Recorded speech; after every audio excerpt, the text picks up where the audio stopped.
Praise the Lord, children. Is anyone among you in trouble? Let them pray. Is anyone happy? Let them sing songs of praise, says this verse. So, our Lord and Savior Jesus Christ instructs us to pray in trouble and to sing songs of joy in praise of Him when we are happy. Now, let's move on into the lesson. Unit 16, Plant and Animal Hormones. Already we have learnt about the plant hormones. So now we are going to learn about the animal hormones. To understand the animal hormones, we are going to learn about endocrine glands. Endocrine glands in vertebrate animals possess a diversified communication system to coordinate physiological and metabolic functions by chemical integration.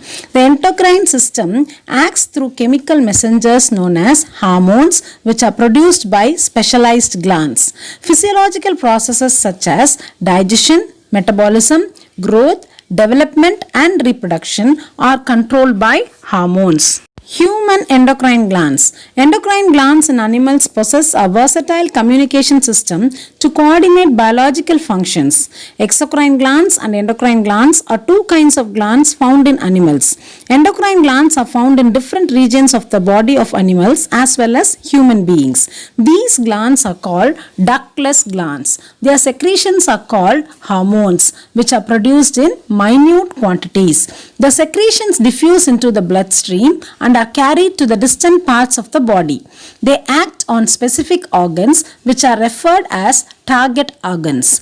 Exocrine glands have specific ducts to carry their secretions. Example, salivary glands, mammary glands and sweat glands. Endocrine glands present in human and other vertebrates are pituitary gland, thyroid gland, parathyroid gland, pancreas, adrenal gland, gonads and thymus gland. Now we are going to learn each gland in specific. First of all, let's learn about pituitary gland. The pituitary gland or hypophysis is a pea-shaped compact mass of cells located at the base of the midbrain attached to the hypothalamus by a pituitary stalk. The pituitary gland is anatomically composed of two lobes and perform different functions. They are the anterior lobe, adenohypophysis, and the posterior lobe, neurohypophysis. The intermediate lobe is non-existent in humans. The pituitary gland forms the major endocrine gland in most vertebrates. It regulates and controls other endocrine glands and so is called as the master gland. Hormones secreted by the anterior lobe, adenohypophysis of pituitary. The anterior pituitary is composed of different types of cells and secrete hormones which stimulates the production of hormones by other endocrine glands. The hormones secreted by anterior pituitary are growth hormone, thyroid stimulating hormone, adrenocorticotropic hormone, gonadotropic hormone, which comprises the follicle stimulating hormone and luteinizing hormone, and the last one is prolactin hormone. The first one is growth hormone GH. GH promotes the development and enlargement of all tissues of the body. It stimulates the growth of muscles, cartilage and long bones. It controls the cell metabolism. The improper secretion of this hormone leads to the following conditions. The first one is dwarfism.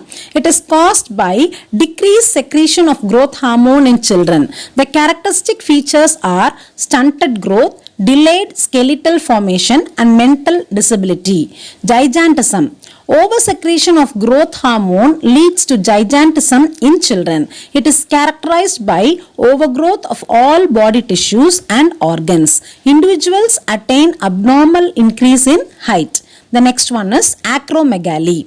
Excess secretion of growth hormone in adults may lead to abnormal enlargement of head, face, hands and feet. Now we move on into thyroid stimulating hormone TSH. TSH controls the growth of thyroid gland, coordinates its activities and hormone secretion. The next one is adrenocorticotropic hormone ACTH. ACTH stimulates adrenal cortex of the adrenal gland for the production of its hormones. It also influences protein synthesis in the adrenal cortex. Next one is gonadotropic hormones, GTH. The gonadotropic hormones are follicle stimulating hormone and luteinizing hormone, which are essential for the normal development of gonads. The last one, follicle stimulating hormone FSH. In male, it stimulates the germinal epithelium of testes for formation of sperms. In female, it initiates the growth of ovarian follicles and its development in ovary.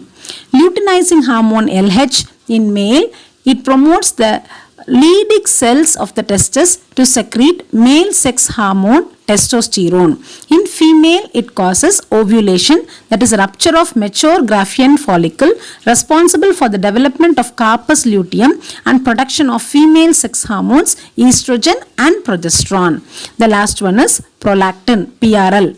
PRL is also called lactogenic hormone. This hormone initiates development of mammary glands during pregnancy and stimulates the production of milk after childbirth. Hormones secreted by the posterior lobe neurohypophysis of pituitary.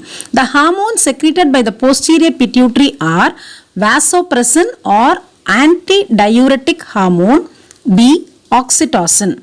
Number 1, vasopressin or antidiuretic hormone ADH. In kidney tubules, it increases reabsorption of water. It reduces loss of water through urine and hence the name antidiuretic hormone.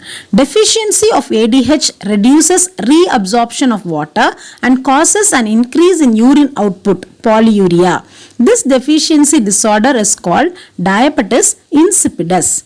The last one is oxytocin. It helps in the contraction of the smooth muscles of uterus at the time of childbirth and milk ejection from the mammary gland after childbirth. Thank you.